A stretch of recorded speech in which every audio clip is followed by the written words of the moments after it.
সম্প্রতি একটি কওমি মাদ্রাসা ১১ বছরের ছাত্রীকে ধর্ষণের অভিযোগ উঠেছে। একজন আলেমের উপরে এমন ঘটনাগুলো বারবার ঘটছে, এর প্রতিরোধের উপায় কি বলে আপনি মনে করেন?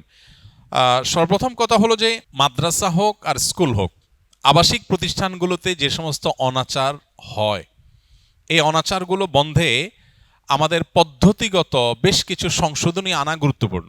আমরা জানি যে আবাসিক প্রতিষ্ঠানগুলোতে নানাবিধ অনাচার হয়ে থাকে।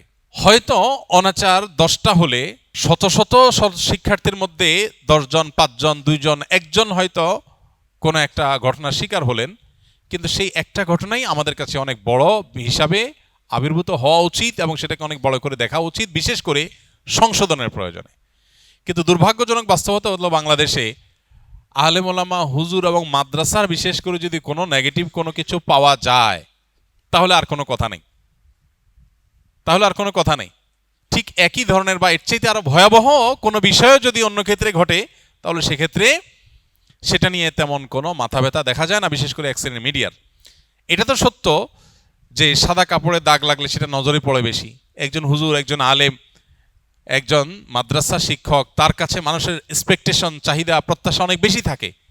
এই বেশি থাকাটাই প্রমাণ করছে যে আসলেই সমাজে ওলামা একরাম তারা ক্লিন ইমেজের। কারণ আপনি যত অকারেন্স, যত অন্যায় অনাচার হয়, থানায় যান, মামলা মোকদ্দমাগুলো ঘাটাঘাটি করেন, কয়টা খুনের মামলায় আলেমদেরকে পাবেন, কয়টা ধর্ষণের মামলা আলেমকে পাবেন, কয়টা আপনার মাদকের মামলা আলেমকে পাবেন, কয়টা আপনার খুনাখুনি মারামারির মামলা আলেমকে পাবেন।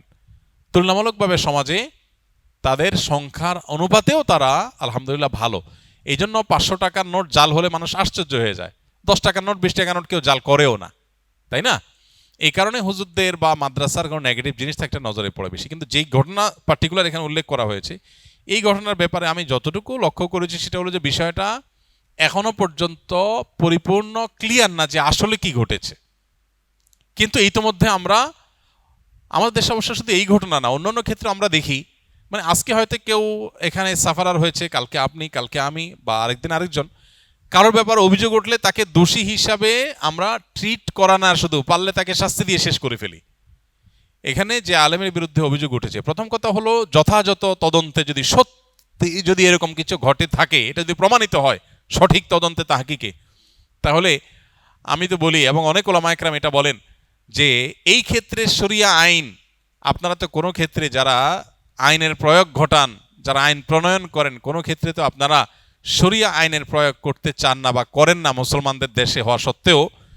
আলেম ওলামারা কেউ অন্যায় করলে তিনি নিজেদের শরিয়া আইনে বিশ্বাসী, যদিও শরিয়া আইনে বিশ্বাসী না হলে কেউ মুসলমানই থাকার কথা না, সবাই বিশ্বাসী হইতে হবে এজ এ মুসলমান।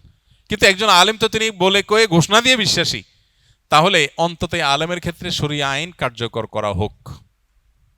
কোনো আলেম যদি কেউ দোষী সাব্যস্ত হয়, তার পক্ষে 1 সেকেন্ডের জন্য ওকালতি করতে বাংলাদেশে কোনো আলেম আসবে না। কিন্তু উদুরপিণ্ডি বুদুর ঘাড়ে চাপানোর মতো ঘটনা এদেশে অহরহ ঘটে।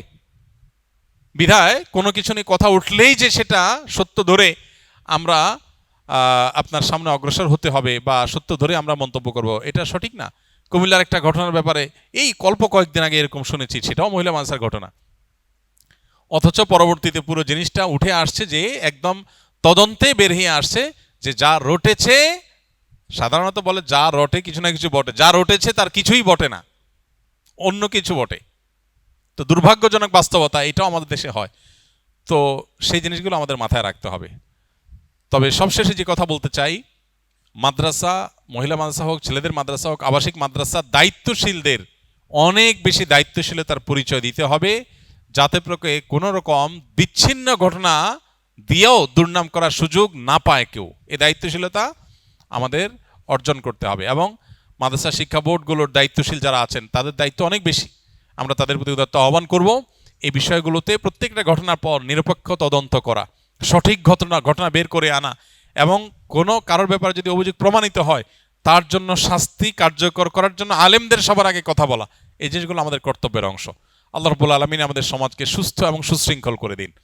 এত অনাচার যে হচ্ছে সমাজে, আমরা যদি এই আবাসিক প্রতিষ্ঠান বাদ দিয়ে এমনি জেনারেলি বলি, এত ব্যভিচার, এত ধর্ষণ, এত অনাচার হচ্ছে, যে এগুলোর পেছনে অনেক অনেক দিক আছে যেগুলো আমরা খেয়াল করি না। কেন এগুলো হচ্ছে? আপনি নানাভাবে অশ্লীলতার বিস্তার ঘটাবেন, নানাভাবে মানুষকে মানুষকে উচ্ছৃঙ্খল হতে আপনি উৎসাহিত করবেন, সহযোগিতা করবেন, আর দুর্ঘটনাগুলো ঘটার পর শুধু হা হুতাশ করবেন, এটা তো আসলে হয় না। এই জন্য অনাচারের পথগুলো বন্ধ করা দরকার। আবাসিক শিক্ষা প্রতিষ্ঠানগুলো আরও দায়িত্বশীল হওয়া দরকার। মাদ্রাসার দায়িত্বশীলেরা, মাদ্রাসা শিক্ষা বোর্ডগুলোর দায়িত্বশীলেরা, এবং মাদ্রাসা হোক আর স্কুল হোক, কলেজ হোক, বিশ্ববিদ্যালয় হোক। ঢাকা বিশ্ববিদ্যালয়ের একজন শিক্ষার্থী আত্মহত্যা করেছেন কিছুদিন আগে দুর্ভাগ্যজনকভাবে। তার আত্মহত্যার পেছনের যে ঘটনা, সেটা ঘাটাঘাটি করতে গিয়ে যে বাস্তবতা উঠে আসছে, সেটা নিয়ে দেশে তো তেমন কোনো হইচই হচ্ছে না বা শোনা যায় না সেরকম, অথচ সেটা তো একই কেস অলমোস্ট, সেটা নিয়ে তেমন কোনো আলাপ নেই। তো এই জন্য যেখানেই হোক না কেন আমরা এগুলোকে ভাগাভাগি না করে এগুলোর বিরুদ্ধে সামাজিকভাবে সবাইকে সচেতন হতে হবে।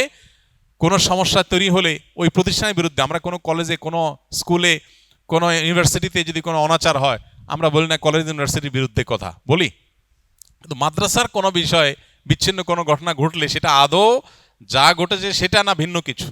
যেমন এখানে এই ঘটনায় ওই আলেমের একটা ভিডিও অনেকেই শুনেছেন, যে উনি বলেছেন যে ডিএনএ টেস্ট করা হোক, চ্যালেঞ্জ করতেছে। তো একটা মানুষ অপরাধী হতে চ্যালেঞ্জ করার কথা না, তারপর আমরা তাকে আমরা এখানে আপনার নিষ্পাপত্য দেব না, প্রমাণ হোক তারপরে বোঝা যাবে। কিন্তু আমার কথা হলো যে এই ধরনের ঘটনাগুলোর কারণে মাদ্রাসাগুলোর গোষ্ঠী উদ্ধার করার যে প্রচেষ্টা একটা শ্রেণী মানুষ করে, এখান থেকে সন্দেহ হয় যে এগুলো সব পরিকল্পিত কোনো খেলা কিনা, কোনো নাটক কিনা। আল্লাহ আমাদেরকে বোঝার তৌফিক দান। এবং প্রকৃত সমস্যা যদি হয়ে থাকে, আর কিছু না হোক, এই ধরনের ব্যক্তিদের ক্ষেত্রে শরীয়ত আইন বাস্তবায়ন হোক, কোনো আলেমের তেমন কোনো আপত্তি এখানে থাকার কথা না।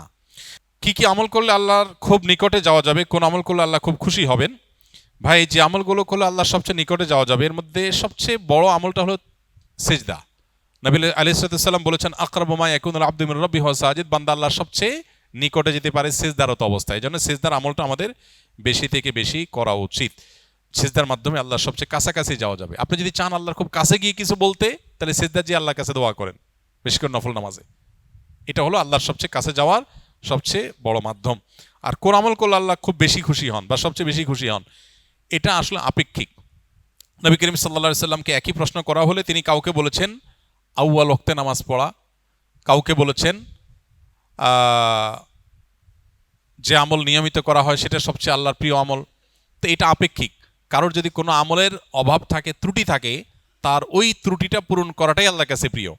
কারণ নামাজটা মাশাআল্লাহ শুরু ওয়াক্তে পড়েন উনি, কিন্তু আমলের কোনো কন্টিনিউশন নাই, তাহলে সে ব্যক্তি কন্টিনিউয়াসলি কোনো আমল করবে, এটা তার জন্য বেশি গুরুত্বপূর্ণ, আল্লাহ এতে বেশি খুশি হবেন।